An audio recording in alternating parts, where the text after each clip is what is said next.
वाहेगुरु जी का खालसा, वाहेगुरु जी की फतेह, सत श्री अकाल, जय भीम, जोहार, सतनाम, जय छत्तीसगढ़। भाई साहब, मानवता चैनल देख रहे सभी दर्शकों का बहुत बहुत स्वागत है। मैं हूं जगदीश सिंह सतनामी।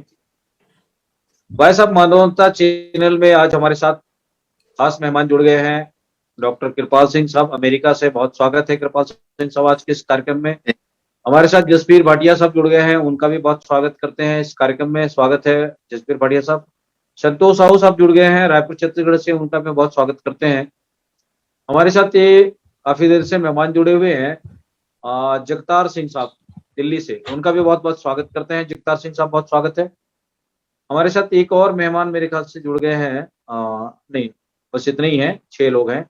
तो आज के इस कार्यक्रम को शुरू करने से पहले, छत्तीसगढ़ में कल एक ऐतिहासिक धरना प्रदर्शन हुआ जिसमें छत्तीसगढ़ के वयोवृद्ध 86 ईयर दाऊ नंद कुमार बघेल जी का उम्र है, और इस उम्र में उन्होंने ईवीएम को खिलाफ को लेकर तो एक धरना प्रदर्शन में शामिल हुए और एक्स मिनिस्टर रमन सिंह के बंगला को उन्होंने घेराव किया। और इस विरोध को लेकर देशव्यापी लोगों ने जो अभियान चलाया, लेकिन वो अभियान को लगातार जारी रखने में दाऊ नंद कुमार बघेल जी का बहुत बड़ा योगदान है। तो इस पर कल इसके गवाह हमारे संतोष साहू साहब भी थे दाऊ जी के साथ में। तो ईवीएम को हटाने को लेकर बहुत सारी बातें और बहुत सारी बहस शुरू हो चुकी है।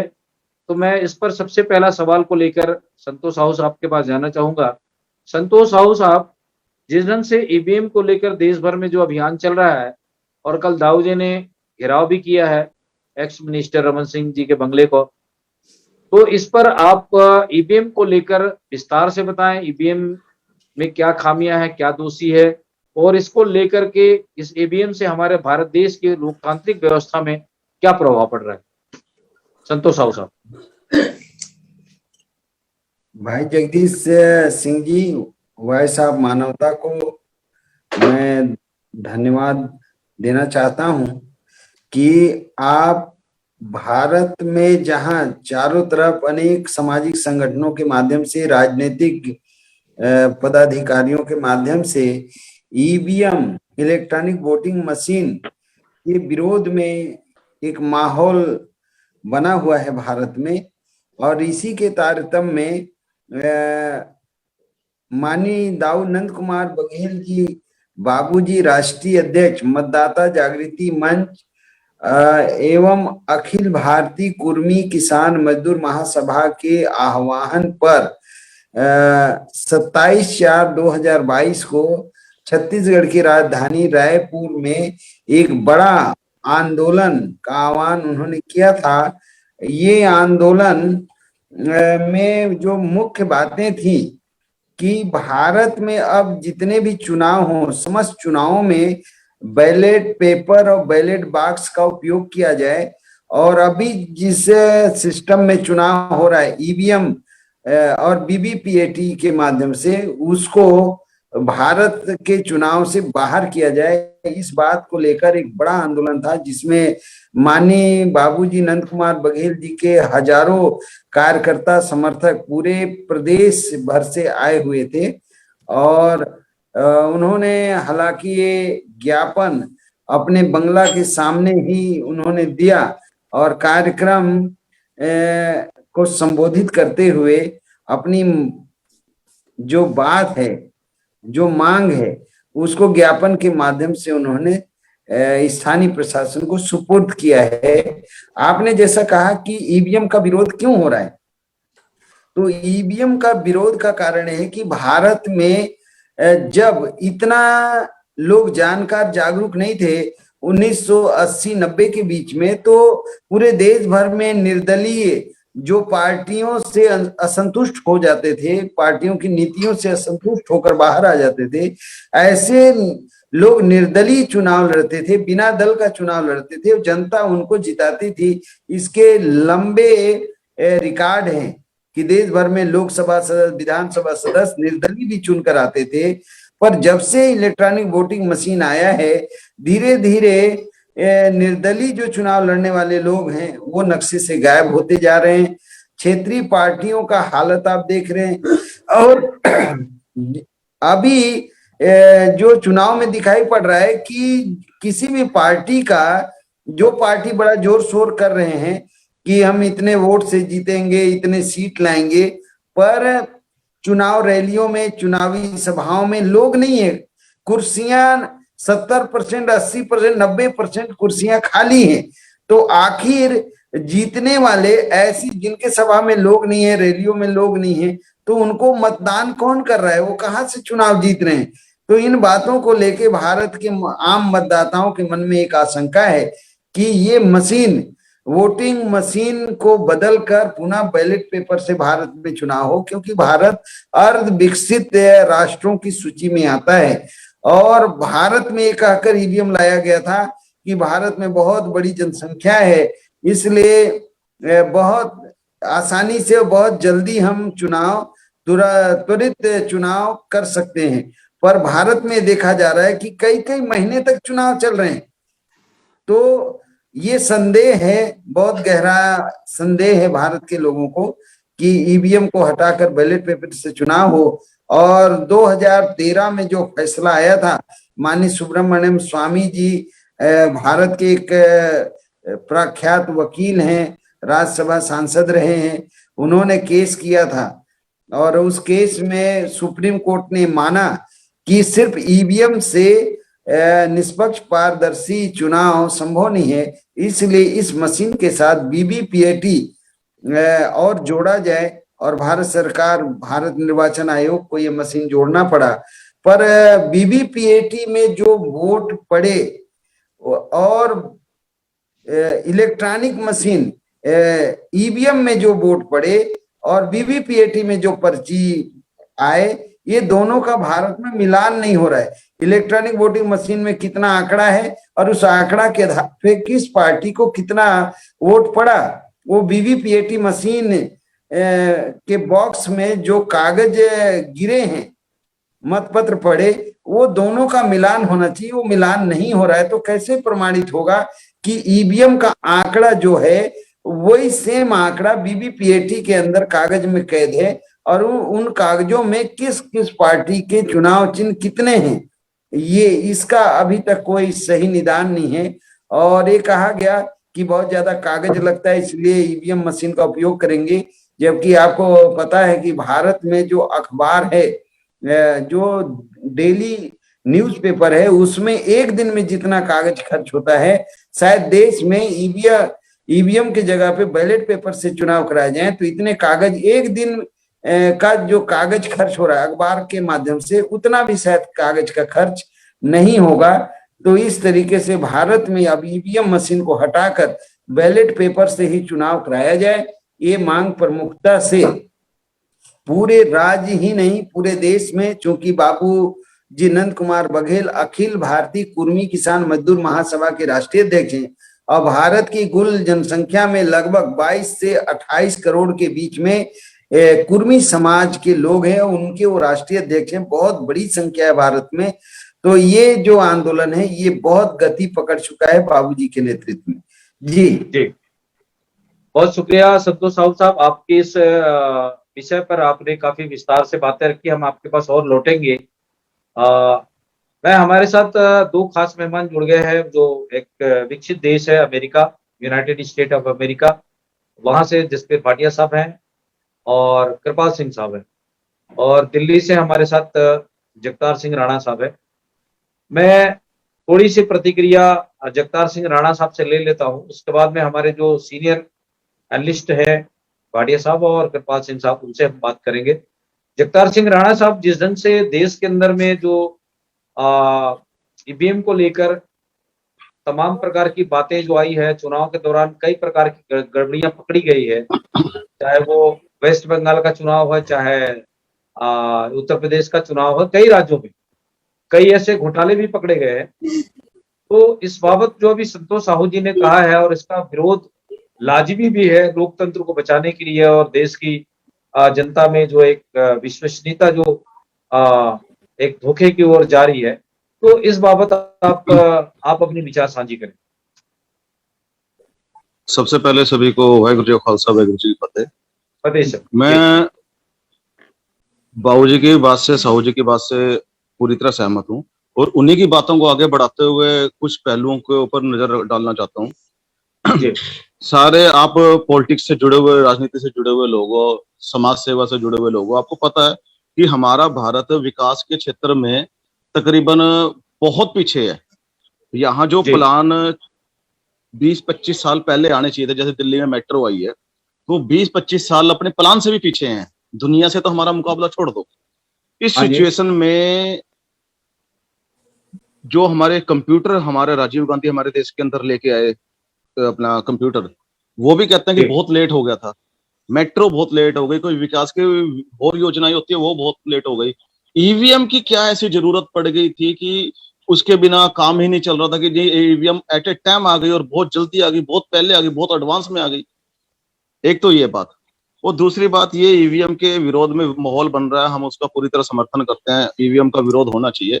पर मैं उससे थोड़ा आगे जाके बात कर रहा हूँ। ईवीएम हटाने के बाद जब हम ईवीएम का विरोध करते हैं तो हमारे माइंड में फीलिंग जा रही है, क्या ईवीएम से पहले हमारे देश में मूल निवासियों की सरकार थी या सही सरकार थी? उसके बाद भी तो यही सिस्टम बैठा हुआ था जब बैलेट पेपर से इलेक्शन होता था। तो हमारे को वहां भी सुधार करने की जरूरत है ईवीएम के साथ साथ। जी इसका मैं एक उदाहरण ये देता हूँ। एक तो मैंने क्वेश्चन ये पुट कर दिया कि जिस टाइम बैलेट पेपर से होते थे, हमारे यहाँ इलेक्शन होते थे, तब भी यही सरकारें चुनती थी, मूल निवासियों की सरकारें नहीं थी।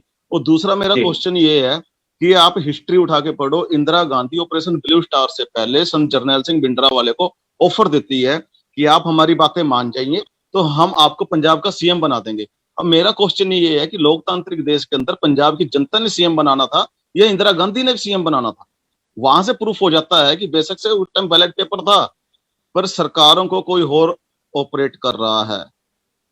जी जी बहुत सुंदर। अगर आप और कुछ बात रखना चाहते तो रख भी सकते हैं। फिलहाल हम आपके इस सवाल को लेकर दोनों एक्सपर्टों से हम बात करेंगे, संतोष साहू साहब से भी हम बात करेंगे। मैं संतोष साहू साहब से भी आपकी इस जवाब सवाल को लेकर थोड़ी सी पूछ लेता हूँ।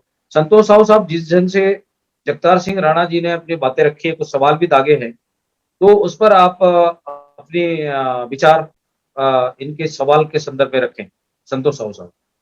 जी, मैं राणा साहब के विचारों से सहमत हूं। उन्होंने बहुत गंभीर बातें रखी हैं कि सिर्फ चुनाव से क्या भारत में सुधार होगा या और भी कुछ कदम उठाए जाएंगे। तो ये बात सही है कि जैसे भारत का पहला चुनाव 1952 में आया, भारत में लोकतंत्र ही अंग्रेजों का देन है।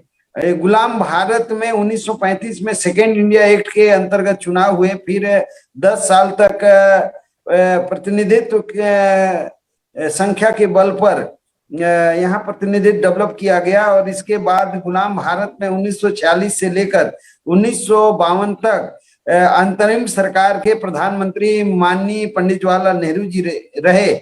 इसके बाद भारत में चुनाव हुआ 1952 में। 1952 में जब पहला चुनाव हुआ तो हम गांव के लोग हैं, गांव में एक बातें हमारे बुजुर्ग बताए कि लोगों में एक भय था कि हम वोट डालने जा रहे हैं, पता नहीं हम लौटेंगे नहीं लौटेंगे, हमारे साथ क्या होगा। वो नहा के अच्छे कपड़े पहनकर वोट डालने गए, उनको डर था कि हम वोट डालने जा रहे हैं, क्या होगा हमारे साथ।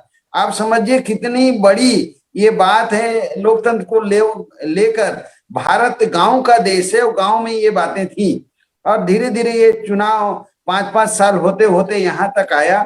भारत में ये बात सच है कि भारत में तकनीकी जो जानकारियां हैं जिस पैमाने पे होना चाहिए अभी भी नहीं है। भारत के लोगों को जो साइबर युग आया है उसका अगर छानबीन आप करें तो आपको पता चलेगा। भारत में ईवीएम को लेकर मैं अपना निजी जो बातें हैं ये आपसे शेयर करना चाहता हूं कि ईवीएम मशीन को लेकर इस देश में शुरू से बवाल मचा हुआ है। और अगर इतना बड़ा देश है, इतना बड़ा संसाधन है, तो भारत में चुनाव को लेकर सरकार को जल्दबाजी ईवीएम से अभी आपने देखा कि 2022 का चुनाव उत्तर प्रदेश में 7 चरण में हुआ। पहला मतदान 10 फरवरी 2022 को हुआ और आखिरी चुनाव के परिणाम 10 मार्च 2022, एक महीने का समय लगा। ईवीएम एक छोटा सा मशीन है, उसको आप उत्तर प्रदेश में देखें, मीडिया के लोगों ने बताया कितने बवाल हुए, मतदाताओं ने विरोध किया कि ये ट्रकों में कैसे जा रहा है, ऑटो में कैसे घूम रहा है, ये ईवीएम कहाँ से आ रहा है, तरह तरह की बातें आई, जिसका बहुत सारा रिकॉर्ड हम लोगों के पास है।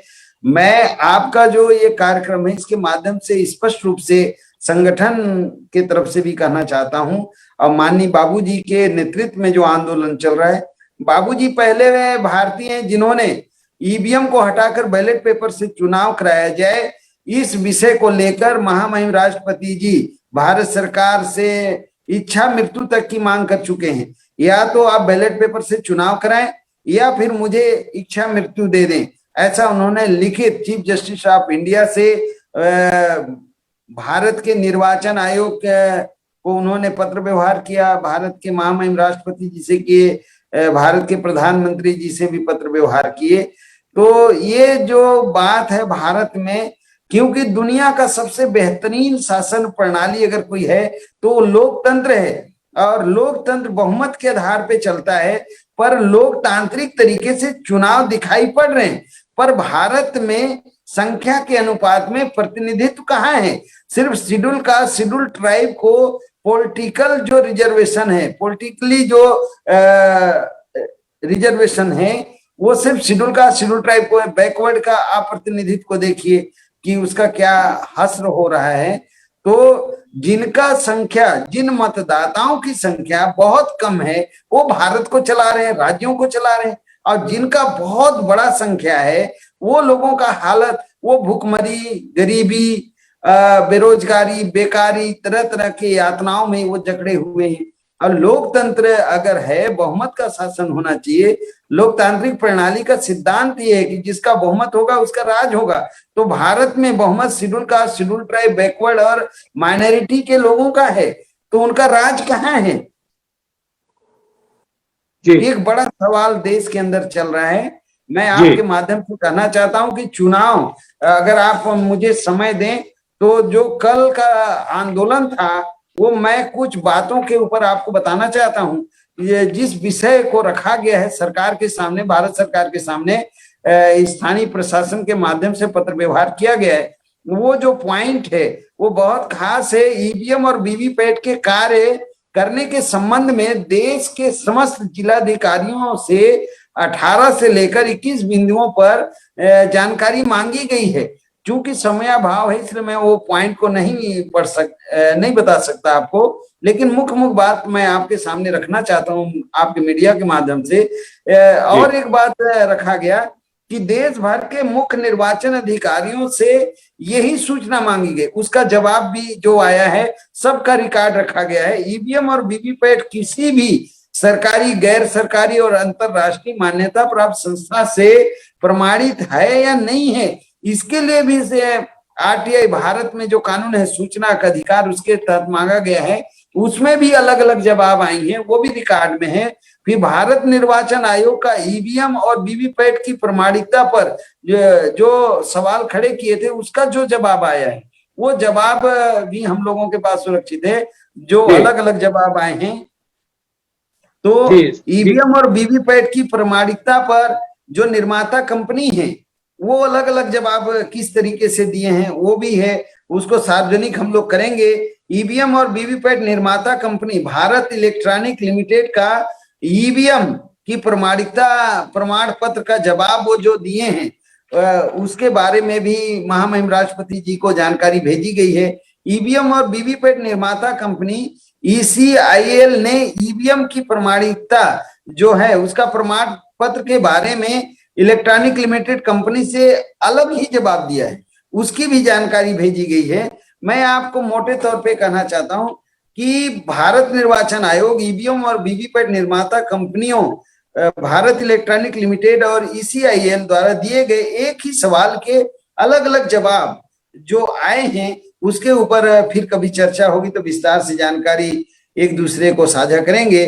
पर ये बात है कि ईवीएम मशीन में प्रयोग होने वाले जो प्रोसेसर हैं उसका नाम कंपनी बताने से इनकार कर रहा है। भारत निर्वाचन आयोग और कंपनी दोनों इससे इनकार कर रहे हैं कि एक्चुअल इसमें जो प्रोसेसर लगा है वो कैसे काम करता है, क्या वो उसको रिपीट कर सकते हैं, क्या है, एक डिटेल जानकारी भेजा गया है, सवाल किया गया है भारत निर्वाचन आयोग को लेकर महामहिम राष्ट्रपति जी से। और दुनिया में स्वतंत्र, निष्पक्ष और पारदर्शी चुनाव के लिए चुनाव प्रक्रिया की स्क्रूटनी तय करती है कि ईवीएम और वीवीपैट से चुनाव पारदर्शी है या फिर बैलेट पेपर और बैलेट बॉक्स से चुनाव निष्पक्ष और पारदर्शी है।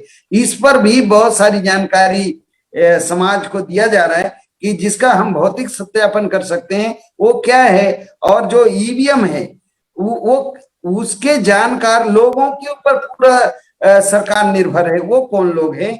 बैलेट पेपर और बैलेट बॉक्स की चुनावी प्रक्रिया की स्क्रूटनी, पारदर्शिता की जानकारी को प्रत्येक पढ़े लिखे लोग या जो पढ़े लिखे नहीं है वो व्यक्ति भी प्रमाणित कर सकता है कि कागज मत पत्र मिला, उसमें किसको वोट दिया, उसको मोड़कर बॉक्स में डाला। भौतिक सत्यापन कोई भी कर सकता है, लेकिन ईवीएम का सत्यापन कोई भी मतदाता छोड़िए, जो सेक्टर मजिस्ट्रेट है, जोन का मजिस्ट्रेट है, मुख्य निर्वाचन अधिकारी है, पोलिंग में है, वो उनको भी बताना बड़ा कठिन हो जाता है। आप देखते हैं भारत में कई जगह ईवीएम खराब हो जाता है, घंटों तक मतदान बंद हो जाते हैं। तो मैं इस मौके पे आपसे बस इतना कहना चाहता हूं कि भारत में एक मजबूत लोकतंत्र के लिए पुनः बैलेट पेपर, बैलेट बॉक्स का उपयोग किया जाए और भारत के लोकतंत्र और संविधान को और मजबूत बनाया जाए। इसके लिए पूरे देश के लोगों का आह्वान माननीय नंद कुमार बघेल बाबूजी और राष्ट्रीय मतदाता जागृति मंच के माध्यम से ये आंदोलन चलाए जा रहे हैं। आपने मुझे अपनी बात के लिए अवसर दिया, उसके लिए धन्यवाद। जी, बहुत शुक्रिया संतोष साहब, आपने काफी विस्तार से आज की इस महत्वपूर्ण डिबेट पर आपने बातें रखी है, और ये जरूरी भी था कि लोगों को ये बातें आम जनता तक नहीं पहुंच पा रही है, ना इस पर कोई मेन स्ट्रीम की मीडिया ना कभी बहस भी करना चाहती है। हमारे दो एक्सपर्ट हैं जो अमेरिका से जुड़े हुए हैं। मैं जसप्रीत भाटिया साहब के पास जाऊंगा, उससे पहले कृपाल सिंह साहब से मैं थोड़ी प्रतिक्रिया ले लेता हूं। कृपाल सिंह साहब, जिस ढंग से वैश्विक देशों में जो ईवीएम को लेकर जो चुनाव होते हैं, पारदर्शिता को लेकर जो चुनाव होते हैं, और इसमें जो आम जनता के लिए ये जो निर्वाचन होता है वो कितना महत्वपूर्ण है, और भारत के परिदृश्य में जो वैश्विक के जो देश है जो वोट कराते हैं और लोग चुन करके जाते हैं, तो इस पे कितना आप फर्क महसूस करते हैं हमारे भारत के इस ईवीएम के माध्यम से वोट को लेकर, और जो विदेशों में जो चुनाव होता है उसके संदर्भ में? कृपाल सिंह साहब। वाहिगुरू जी का खालसा, वाहिगुरू फतेह जी। Thank you for this chance कि मैनू भी तुसी पार्टिसिपेट कराया ਇਹਦੇ ਵਿੱਚ। मैं वैसे बेसिकली पॉलिटिशियन नहीं हाँ आप, पर मेरा अपना विश्वास ये है कि जो बेसिक एजुकेशन है ना बहुत जरूरी है वोट पढ़ने से पहले। ये अदरवाइज तो कौन सा लीडर आपने चुनना है या नहीं चुनना वो तो ये मालूम ही नहीं है, तो फिर आपकी वोट का फायदा क्या हुआ। तो जो बेसिक एजुकेशन के बगैर चोन अच्छी नहीं हो सकती।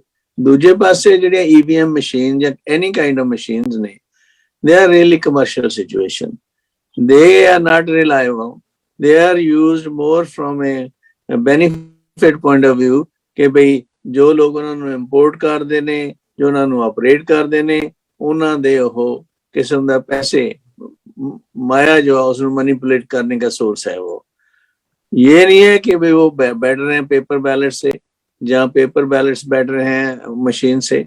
सिर्फ बात ये है कि उस पर जो खर्चा आता है वो मशीनों पर उनको ऑपरेट करने के लिए, और जो है सब प्रॉफिटबाजी है, जो सब वो लोगों को अखा में धूल पाने वाली बात है। सो असली इलेक्शन दे विच ताइयों फायदा हो सकता है जे लोग पढ़े लिखे हों, उन्होंने कोले बेसिक नॉलेज होवे कि भी की कादे लिए वोट पा रहे हैं। अदरवाइज जो उन्होंने अपनी वोट सैली कर देती शराब की बोतल पिछे या किसी होर गल करके, that's not going to make any difference कौन चुनिया गया कौन नहीं गया। सो मेरी तो ये अर्ज है, वही ये कामयाबी चाहते हैं हम अपने जीवन की, हमारे को जो लीडरशिप है अच्छी ताही बन सकेगी जे पहले बेसिक एजुकेशन हमारे घरों में हो। वो एजुकेशन वो स्पिरिचुअल भी होनी चाहिए और वो दुनियावी भी होनी चाहिए, दोनों रल मिला के। ये नहीं है कि एक ही होए और दूसरी ना।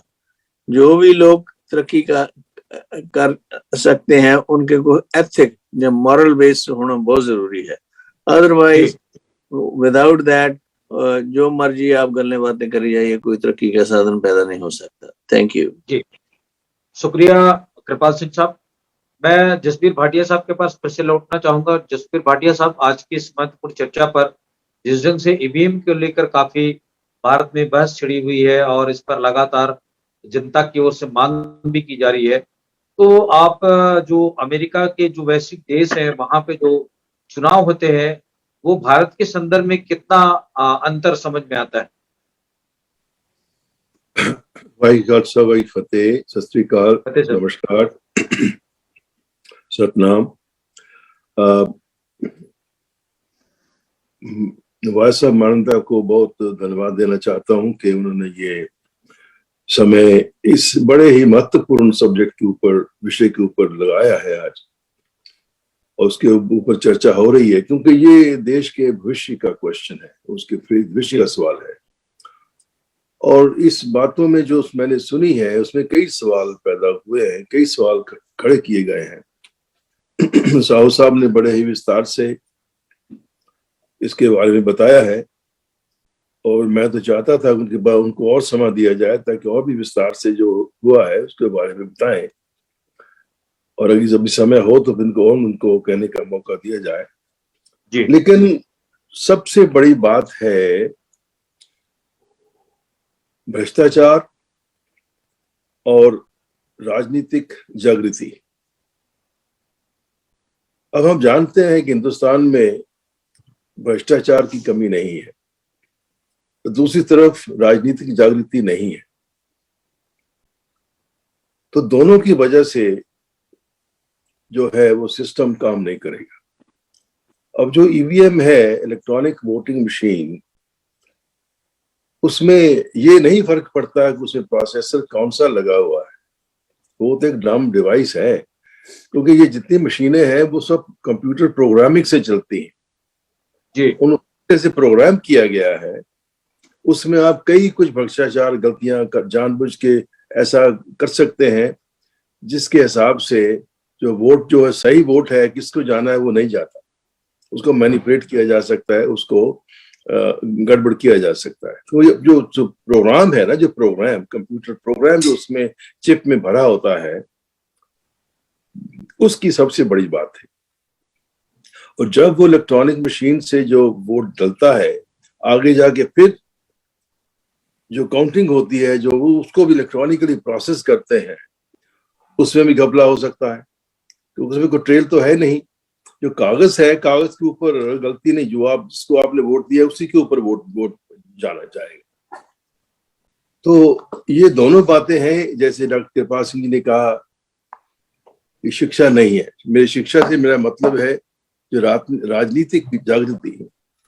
लोग आज भी झूठे वादों के नाम से हम गरीबी उठा देंगे, हम आपका ये कर देंगे, हम आपका वो कर देंगे, इलेक्शन के बाद वो लोग नजर नहीं आते, बस अपने पुलिस के चक्कर में बैठे हैं आराम से उनसे प्रोटेक्ट होके। तो ये बेसिक भ्रष्टाचार जो है ना राजनीति में, उसको दूर करना है, उसके लिए राजनीतिक जागृति चाहिए।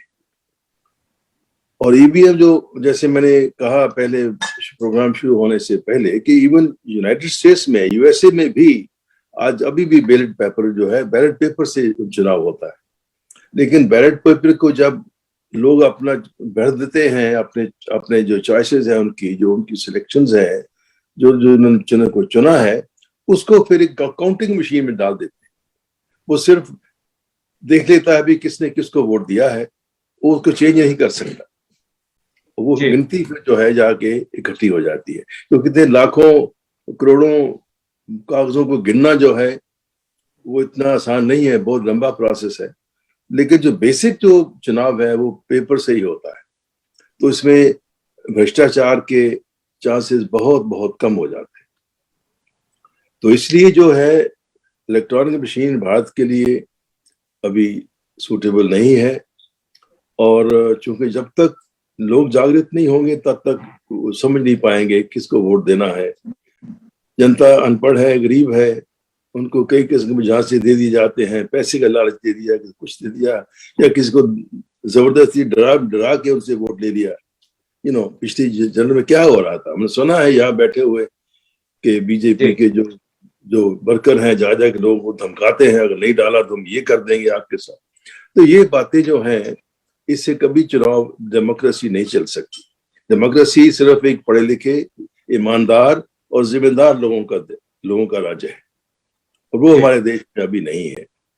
तो दूसरी बात जो जगतार सिंह जी ने कही, उसका मैं जवाब देना चाहता हूँ कि जब शुरू में भारत में लोकतंत्र आया, तो जो उस वक्त के जो बहुत ही प्रचलित, बहुत से पॉपुलर जो नेता थे, जैसे जवाहरलाल नेहरू थे या दूसरे थे, बस नेहरू जी, जब पंडित नेहरू, चाचा नेहरू, वो उनके नाम से ही बस वोट जाते रहे। ये नहीं कि वोटने में गलती थी, लोगों ने वोट दिए, ठीक दिए, लेकिन उन्हीं को दिए क्योंकि वो बहुत प्रचलित थे।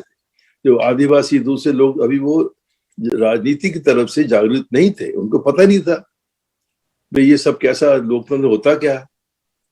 तो वो भी एक समय की बात है। अभी भारत जो है 75 सालों में इतना विकसित नहीं हो पाया कि वो निडर होके मैं बार बार कहना चाहता हूं, निडर होके अपना वोट उनको दें जो जिम्मेदार लोग हैं और जो आपका प्रतिनिधित्व करेंगे, जाके आपकी समस्याओं का समाधान करेंगे। तो ये अभी बहुत दूर का प्रोसेस है। तो इलेक्ट्रॉनिक मशीन अभी भारत में मेरे ख्याल में एक सूटेबल प्रोसेस नहीं है। इतने कहूंगा, फिर देखते हैं। जी, बहुत शुक्रिया जसबीर भाटिया साहब, आपने सारांश में विस्तार से बातें कही है। मैं राणा जी जगतार सिंह जी के पास फिर से जाना चाहूंगा। जगतार सिंह साहब, जब ये दोनों हमारे मेहमानों ने, खास एक्सपर्ट ने अपनी जो बातें रखी है, इस बाबत आप अपनी भारत के परिदृश्य में जो कुछ सवाल आपने छोड़े थे, उसका विस्तार से आप हमें अपनी बात रखने की कोशिश करें, जो संतोष साहू साहब ने और कृपाल सिंह साहब ने और भाटिया साहब ने बातें कही है। जगतार सिंह। हेलो। हाँ जी सर, आवाज आ रही है? हाँ जी सर, हेलो। जी हाँ जी। आ रही। नहीं सर, जो बोला ठीक है सर, उससे भी एग्री करते हैं, पूरी तरह एग्री करते हैं, ऐसी कोई बात नहीं है। तो जी, अभी अभी बहुत काम की जरूरत है इससे, बहुत ज्यादा। जैसे शिक्षा के लिए कृपाल सिंह जी ने बोला, एजुकेशन के लिए, ठीक है। अगर हमारे यहाँ पढ़े लिखे लोगों को भी देखा जाए तो उनकी भी बहुत है सर। अभी तो काम की शुरुआत हुई है, जिसे बोलते हैं ना, एक सतिंदर सरताज का गाना है, खाली था शुरुआता मित्रा रब दे बख्शे काज दिया, बढ़िया लंबिया रावां ने सतिंदर तो सरताज दिया। तो अभी तो काम शुरू हुआ है प्रॉपर वे। अभी तो हम डिस्कशन कर रहे हैं, मंथन कर रहे हैं, ठीक है। अच्छा जी, बहुत शुक्रिया जगतार सिंह साहब। मैं संतोष साहू साहब के पास लास्ट में फिर से जाना चाहूंगा।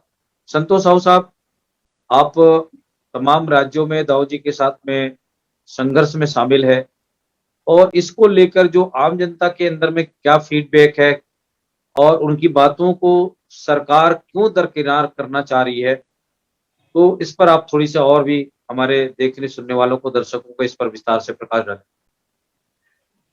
देखिए, जहां तक ईवीएम मशीन का सवाल है, ये 1980 के आसपास इस मशीन को भारत में लाया जाए, इसके ऊपर लंबा चौड़ा बहस कराया गया। इसके पक्ष और विपक्ष में बात आते रहे। और ये भी बात है कि जब भारत में ईवीएम मशीन से चुनाव हो, ये बात चल रहा था, तो दुनिया में शायद टेक्नोलॉजी इतना एडवांस नहीं था जितना आज है। और दुनिया के अंदर जो लोकतांत्रिक देश हैं, 33 देश के लोगों ने ईवीएम को आजमाया और वो सभी देश ईवीएम को खारिज कर दिए। अभी सिर्फ मामूली 2-3 देशों में ईवीएम बच गया है, और उसमें सबसे बड़ा लोकतांत्रिक देश, जैसा कि आपको पता है, वो हमारा भारत देश है। बाकी इसको कनाडा, अमेरिका,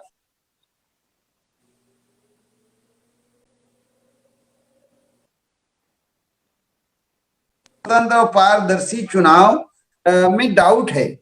तो दुनिया में जिन देशों ने ईवीएम को बनाया वहां पे कागज से, बैलेट पेपर से चुनाव हो रहा है, तो भारत में ही ईवीएम से चुनाव क्यों हो रहा है? और आप देखते हैं हमारे हाथ में मोबाइल है, एकदम सिंपल। अगर मोबाइल में नंबर को हम कहीं और सेट कर दें, कॉल डाइवर्ट कर दें, नंबर वही दिखाई पड़ेगा लेकिन बात कोई और करता है। आप इलेक्ट्रॉनिक चीजों के ऊपर कैसे भरोसा कर दें? जैसे हमारा मोबाइल है, मोबाइल को अगर हम सुबह, हमें कहीं यात्रा में निकलना है, हम 5 बजे सेट कर दिए 1 मिनट के लिए, तो 1 ही मिनट उसी समय पे बजेगा, बाकी वो काम क्या करेगा? अगर 10 मिनट बजाना चाहें तो 10 मिनट अलार्म बजेगा, 1 घंटा बजाना चाहें 1 घंटा 2 घंटा बजेगा। ऐसे ही अगर ईवीएम मशीन के सोर्स कोड को अगर सेट कर दिया जाए कि ये सुबह 7 बजे से 9 बजे तक सही काम करेगा, फिर दोपहर को ये जैसा जो सेट कर सकता है वैसा कर दिया, तो 2-3 घंटा जो वोट पड़ेंगे वो एक ही साइड चले जाएंगे, फिर बाद में वो नॉर्मल भी हो सकता है। ऐसे दुनिया के लोगों ने संदेह जाहिर किया है। इसलिए भारत में लोकतंत्र के आधार पर हम सब भारतीयों को, लोकतंत्र हम सबके लिए वरदान है। ये लोकतंत्र को लाने के लिए हमारे महापुरुष लाखों लाखों लोग कुर्बानी दिए हैं, तब जाके भारत में लोकतंत्र आया है। और भारत में जो मतदान पड़ रहे हैं उसका एवरेज आप देखिए, कहीं 65%, कहीं 70%, कहीं 72%, 80% तक मतदान हो रहे हैं। अब कुल जो मतदान हो रहे हैं उसमें जो विजयी रहे उनको कितना मिला? और इस चुनाव में सब आप देखें तो 30-32% में सरकारें बन जाती हैं, 70% लोग उस सरकार के विरोध में हैं जिन्होंने उसको वोट नहीं किया।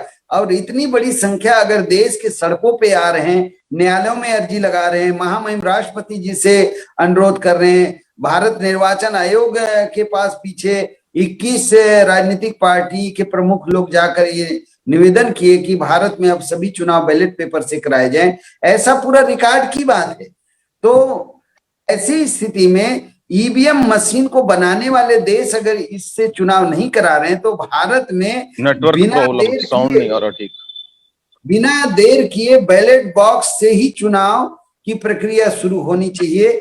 ऐसा हम भारत के एक नागरिक होने के नाते हम आपके माध्यम से हमारी सरकार तक ये आवाज पहुंचे, ऐसा आशा करते हैं। जी धन्यवाद। जी बहुत शुक्रिया। मेघराज सिंह साहब आज के इस डिबेट पर अपनी बात रखें। वाहेगुरु जी का खालसा वाहेगुरु जी की फतेह। डिबेट अच्छी है। इसमें क्या है, मतलब देखो सबसे बड़ी प्रॉब्लम क्या है कि जो मलाई खाने की जो आदत हो ना, सियासी मलाई होती है, देसी घी खाने की आदत होती है इनको, और फिर क्यों छोड़ेंगे मलाई को अपने का? तो मलाई उनकी हाथ से जाने वाली है, तो वो फिर कोई भी सोच लगाएंगे। भारत गुरु गोविंद सिंह जी कहते हैं, को किसी को राज न दे है, जो भी ले निज बल से ले है। निज बल का मतलब होता है कि अपने बल को इस्तेमाल करे। बल हमारे पास बहुत बल शक्ति बहुत ज्यादा है भोजनों के पास में, फिर भी वो दूसरे भी कहते हैं कि राज बिना न धर्म चले है, धर्म बिना सब दल मल है, कि बिना धर्म के राज नहीं चलते हैं और राज के बिना धर्म बिल्कुल खत्म हो जाता है। धर्म का मतलब सच्चे ईमानदारी। तो जिस दिन भारत के 50,000 भी आदमी या 1 लाख आदमी भारत के डंडा लेकर के सड़कों पर निकलेंगे ना, तो ईवीएम तो दूर की बात, ईवीएम तो मतलब चुनाव क्या कराएंगे, ये वैसे चुनाव ही भूल जाएंगे। तो मेरे ख्याल से जब तक डंडे यार उसके बातों लातों भूत बातों से नहीं मानते हैं, तो जब तक डंडा लेकर के, डंडे तो निकाल सकते हैं ना अपना बचाव के लिए, जब आदमी सारे हिले विसले खत्म हो जाते हैं। गुरु गोविंद सिंह जी कहते हैं तलवार उठाने जायज है। अभी आप लोगों ने सब कुछ दे दिया है, दुनिया भर के कोर्ट में अदालत भी वो भी जा रहा है, सारा कुछ जा रहा है, कोई किसी की सुनवाई कहीं नहीं है। फिर उसके बाद डंडा बेचता है, तो डंडा का इस्तेमाल तो मेरे ख्याल से करना पड़ेगा, क्योंकि जब तक अगर राज को लेना चाहते हैं, और वो राज देना ही नहीं चाहते, वो राज को खोना नहीं चाहते, क्योंकि उनको मलाई मिल रही है और उनको राज करने का जो करोड़ों करोड़ रुपए हड़प जाते हैं एक महीने में, 2 महीने में, तो वो कैसे देंगे? तो इसको हमने लोगों ने देखना है कि हमें अपनी शक्ति का इस्तेमाल करके इसको कैसे हासिल करना है। तो राज बिना न धर्म चले है, धर्म बिना सब दल मल है। दल में का मतलब है मानवता, ये राज के बिना नहीं बचतेगी। तो ये आप लोगों देखें कि कैसे लेना, तो याद रखें कि ऐसा राज मिलने वाला नहीं है जब तक डंडा नहीं हाथ में आएगा। थैंक यू जी बहुत शुक्रिया मेघराज सिंह साहब। आज हमारे पास समय की भी कमी है, हमारे पास कुछ समय बचे हुए हैं। कृपाल सिंह साहब कुछ प्रोग्राम में भी आप जाना चाह रहे हैं? देखो जी, मेरी तो आपसे सहमति है कि हमारी जो सत्यता ही पैदा हो सकेगी जे हमारी मोरालिटी होगी। जे हमारी मोरालिटी नहीं तो सत्या नहीं पैदा हो सकेगी। तो ਜਿਹੜੇ ਲੋਕ ਜਿੰਨਾ ਚਿਰ ਜਿਨ੍ਹਾਂ ਦੇ ਵਿੱਚ ਸੱਤਿਆ ਤੇ ਉਹ ਟੈਰਰਿਸਟ ਬਣ ਜਾਂਦੇ ਨੇ। ਜਿਵੇਂ ਹੁਣ ਦੀ ਮਿਸਾਲ ਦੇਖ ਲਓ, ਮੋਦੀ ਰਾਜ ਹੈ ਨਾ, ਉਸ ਤੋਂ ਪਹਿਲੇ ਵੀ, ਕਿਉਂਕਿ ਉਹਨਾਂ ਦਾ ਮੋਰਲ ਬੇਸ ਨਹੀਂ ਹੈ। ਤੇ ਜਿਹੜੇ ਮੋਰਲ ਬੇਸ ਹੈ ਸਿਰ ਆਪਣੇ ਦੇ ਧੂਣੀਆਂ ਲਾ ਕੇ ਤੇ ਵਿਭੂਤੀ ਲਾ ਕੇ ਬੈਠੇ ਰਹਿੰਦੇ ਨੇ, ਗੰਗਾ ਦਰਿਆ ਚ ਚੁੱਭੀ ਲਾਈ ਰੱਖਦੇ ਨੇ, ਉਹ ਵੀ ਕੁਝ ਨਹੀਂ ਕਰ ਸਕਦੇ। ਜੇ ਕੁਝ ਕਰ ਸਕਦੇ ਆ ਤੇ ਉਹ ਲੋਕ ਜਿਨ੍ਹਾਂ ਦਾ ਮੋਰਲ ਬੇਸ ਧਰਮ ਤੇ ਬੇਸਡ ਹੈ, ਚੰਗੀਆਂ ਚੀਜ਼ਾਂ ਦੇ, ਤੇ ਨਾਲ ਉਹਨਾਂ ਦੇ ਵਿੱਚ ਸ਼ਸਤਰਧਾਰੀ ਵੀ ਨੇ। ਜਿੰਨਾ ਚਿਰ ਤੁਸੀਂ ਸ਼ਸਤਰਧਾਰੀ ਮਾਰਸ਼ਲ ਆਰਟਸ ਨਹੀਂ ਰੱਖਦੇ, ਤੁਹਾਡਾ गुजारा नहीं है। इसीलिए गुरु गोविंद सिंह जी ने सेंट सोल्जर की कंसेप्ट पैदा की। एक्चुअली गुरु हरगोविंद साहब ने, वो लोग जिनको मानवता का प्रेम है, उससे गुरु नानक साहब कहते हैं जिन प्रेम जे तो प्रेम खेलन का चाहो सिर धर तली गली मुरियाओ, इत मार्ग पैर थरीजा सिर दीजा कांड न कीजिए। वही ये सेक्रीफाइस स्ट्रगल कर सकते हैं, वही गरीब की मदद कर सकते हैं जिनके पास विद्या भी है, मार्शल आर्ट्स भी है, मोरालिटी भी है। वही आगे बढ़ के इसको ताकत, नवी ताकत पैदा, नवा सिविलाइजेशन पैदा कर सकते हैं। अदरवाइज तो ये बातें ही है। Thank you. डॉक्टर के पास ने बात बोली, बहुत काम की बात बोली उन्होंने। वो कहते हैं चुप्पी लगाने वाले जो है ना वो नहीं कर सकते। मतलब चुप्पी जो बैठे हैं, धार्मिक जो लोग बैठे हैं, जो अपना अपना धर्म गुरु बताते हैं, ये सबके सभी इनके पालतू मतलब जमूरे हैं। जो धर्म गुरु जितने भी मतलब इनके हिंदुत्व है या मतलब ये जैसे राधा स्वामी, बहुत सारे ऐसे गुरु बने बैठे हैं जो मतलब इनका क्या है, ये नेता लोग हैं। इनके पैसे जो है या तो उनसे पैसे लेते हैं या ब्याज पे या उनके पैसे वो उनको मतलब रखते हैं। इनकी बैंक है ये समझ लीजिए कि इनके उनके करोड़ों अरबों खरबों रुपए उनको आते हैं रोजाना, अरबों खरबों से जाते भी हैं। तो कहाँ से पैसा आ रहा है, कहाँ जा रहा है? तो ये नेता लोग उनके चरणों में जाकर मत्था टेकते हैं। ऐसा लगता है लोगों को, ये जाकर इनको बहुत मानते हैं। ऐसा नहीं होता। वो अंदर खातिर की मीटिंग होते हैं तो बेटा तू कितने पैसे देगा और तू कितने हमें वोट देगा, ये चलता है इनका। मत्था नहीं होता। ये सब के सब है, उसी का खेल है, राजनीति का खेल है। तो उसको समझने की जरूरत है। जितने बड़े चोर चक्के डारू लुटेरे सबके सब एक ही उसके हैं। तो जब तक सच्चे इंसान सामने नहीं आएंगे तब तो ऐसे ही जेब भी कटवाते रहो और दिमाग भी कटवाते रहो। जी, लास्ट कमेंट के रूप में मैं फिर से हमारा समय भी नजदीक आ चुका है, बातें बहुत हो चुकी है।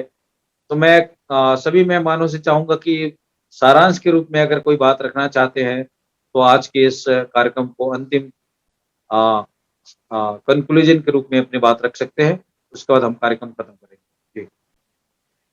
जी, इस मौके पे मैं ये कहना चाहता हूं कि हमें भारत के अंदर संवैधानिक दायरे में रहकर कानून का पालन करते हुए अपने संवैधानिक अधिकारों की रक्षा के लिए जो हमें कानूनन इजाजत मिलता है, इसको लेकर हमें इस देश के गांव से लेकर दिल्ली के सड़कों तक हमारे संवैधानिक अधिकारों की रक्षा के लिए सड़कों पे उतरना होगा। और फिर भी मैं बड़े विनम्रता से कहना चाहता हूं कि हमें संवैधानिक मर्यादा का पालन जरूरी है करना, और कानून का जो मर्यादा है उसके दायरे पे ही हमें ये आंदोलन चलाना है, जैसा कि भारत में चल रहा है। और सभी देश भर के नागरिक अपने बेशकीमती जो वोट है वो सही जगह पे जाए, सही लोगों को जाए।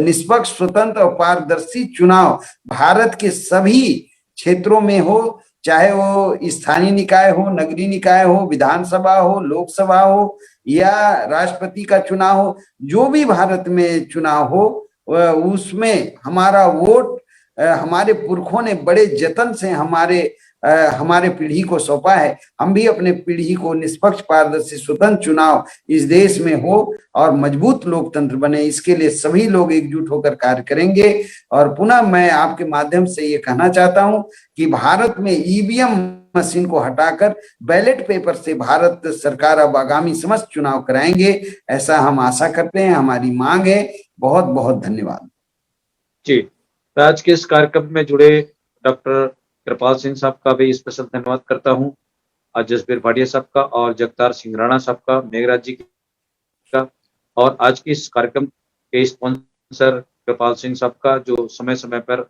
हमें ऐसे डिबेट के लिए ऑर्गेनाइज करके हमें समय देते हैं। समाप्त करने से पहले हमारे दर्शकों से गुजारिश करूंगा कि ऐसे महत्वपूर्ण विषय पर अपनी प्रतिक्रिया दें, शेयर करें, कमेंट करें, और समय समय पर हमें मार्गदर्शन भी करें।